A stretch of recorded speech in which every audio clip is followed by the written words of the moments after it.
ایک اور بات یہاں پتہ چلی کہ یہ بھی تھوڑا حیا کے خلاف مسئلہ ہے، لیکن آج کی نئی نوجوان نسل جو ہے اس میں بہت زیادہ مبتلا ہو رہی ہے، جس کو اورل سیکس کہا جاتا ہے. اور میں نے جیسے عرض کیا کہ شرعی مسائل میں چاہیے اور اس کو بیان کرنا یہ ہماری ذمہ داری ہے. تو یہ چیز بھی انگریزی فلموں سے اور فحش فلموں سے ہماری نئی نسل میں بہت تیزی سے سرایت کر رہی ہے، اور لوگ اس بارے میں علماء سے بہت زیادہ مسائل پوچھتے ہیں، خواتین بھی پوچھتی ہیں جو اس میں مبتلا ہیں.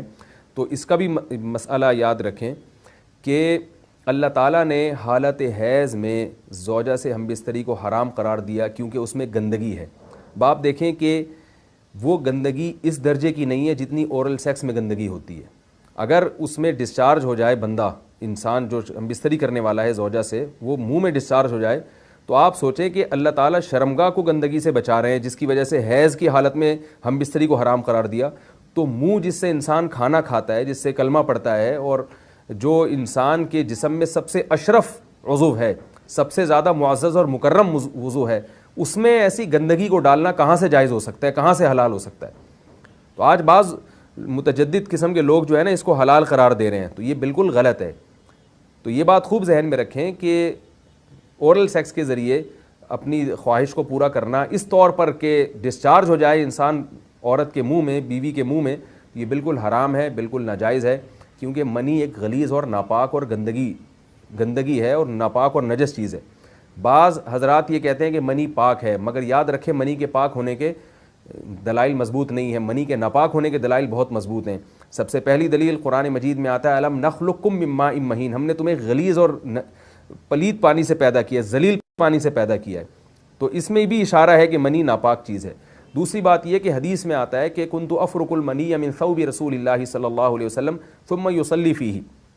حضرت عائشہ رضی اللہ تعالیٰ عنہ فرماتی ہیں کہ رسول اللہ صلی اللہ علیہ وسلم کے کپڑوں پر اگر منی لگی ہوتی تھی، صحیح بخاری کی حدیث ہے، میں اس کو کھرچ کے صاف کرتی تھی، پھر آپ صلی اللہ علیہ وسلم اس میں نماز پڑھا کرتے تھے. اب بعض حضرات نے یہاں سے استدلال کیا ہے کہ منی اگر ناپاک ہوتی تو حضرت عائشہ اس کو دھوتیں، کھرچ کے صاف کرنا اس کی علامت ہے کہ منی پاک ہے. لیکن یہ بات غلط ہے.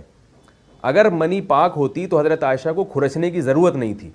بات یہ ہے کہ وہ نجاست جس کا ایک باقاعدی جسم ہوتا ہے اور وہ کھرچ کے جسم سے یا کپڑوں سے الگ ہو سکتی ہے، تو اس نجاست کو پاک کرنے کا طریقہ یہ ہے کہ اس کو کھرچ دیا جائے.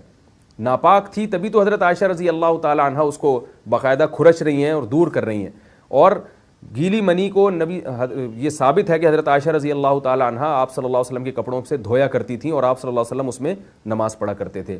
حضرت عمر رضی اللہ تعالیٰ عنہ کے دور میں کسی شخص کو احتلام ہوا تو اس نے اپنے پورے جو ہے نا وہ کپڑے دھوئے، تو حضرت عمر نے اس کو منع کیا، فرمایا کہ اتنا کافی تھا کہ اس جگہ کو تم دھو لیتے.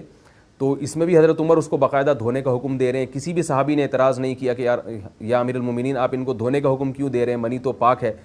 تو منی کے جو ناپاک ہونے کے دلائل ہیں وہ بہت مضبوط ہیں. باقی اس کو جو کھرچنے کا حکم ہے وہ اس لیے کہ منی کے پاک جو اگر خشک ہو جائے تو وہ کھرچ کے بھی پاک ہو جاتی ہے، اس کو پھر دھونا ضروری نہیں ہوتا. اس کی مثال ایسے جیسے حدیث میں آتا ہے، صحابہ کرام فرماتے ہیں کہ ہمارے تلواروں میں دشمن کا خون لگا ہوتا تھا تو ہم اس کو زمین پہ اچھی طرح رگڑ کے اسی کو لٹکا کے نماز پڑھتے تھے. تو دیکھیں خون بھی ایسی چیز ہے کہ جو سوکھنے کے بعد اس کی ایک پاپڑی سی جم جاتی ہے. تو حالانکہ خون کو بھی ناپاک مانا جاتا ہے، جمہور علماء کے یہاں خون ناپاک چیز ہے، لیکن صحابی کیا کر رہے ہیں، اس کو رگڑ کے زمین پہ اور جو اس کو اچھی طرح رگڑ کے جب اس کا اثر زائل ہو گیا تو اسی کو لٹکا کے نماز پڑھ رہے ہیں. تو جیسے خون ناپاک ہونے کے باوجود رگڑنے سے پاک ہو جاتا ہے اگر کسی ایسی چیز پہ لگا ہو جو لوہے یا ایسی سخت چیز پہ، تو ایسے ہی منی اگر کپڑوں پہ لگی ہو، خشک ہو جائے تو اس کو اچھی طرح جب کھرچ دیا جائے تو وہ پاک ہو جاتی ہے. لیکن اس سے یہ ثابت نہیں ہوتا کہ منی پہلے سے ہی پاک ہے. ایک اور دلیل منی کے ناپاک ہونے کی یہ ہے کہ جو مدی ہے، ٹرانسپیرنٹ پانی جو مرد کے جسم سے نکلتا ہے، وہ اگر جسم سے نکل جائے تو وضو فرض ہو جاتا ہے، اور منی نکل جائے تو غسل فرض ہوتا ہے. اب یہ کیسی بات ہے کہ مدی کے نکلنے سے جس سے وضو فرض ہو رہا ہے وہ تو ناپاک ہے، اور منی نکلنے سے جب غسل فرض ہو رہا ہے بڑی والی طہارت، تو اس کو ہم پاک قرار دیں. تو اس لیے امام ابو حنیفہ رحمہ اللہ تعالیٰ کا مذہب منی کے بارے میں کہ یہ نجاست غلیظہ ہے، اور امام مالک کا بھی یہی مذہب ہے. یہ مذہب بہت دلائل کے لحاظ سے قوی ہے. تو اس لیے عورت کے منہ میں ڈسچارج ہونا یہ بالکل حرام ہے، ناجائز ہے، گندگی ہے. اسلام میں اس کی قطعاً اجازت نہیں ہے.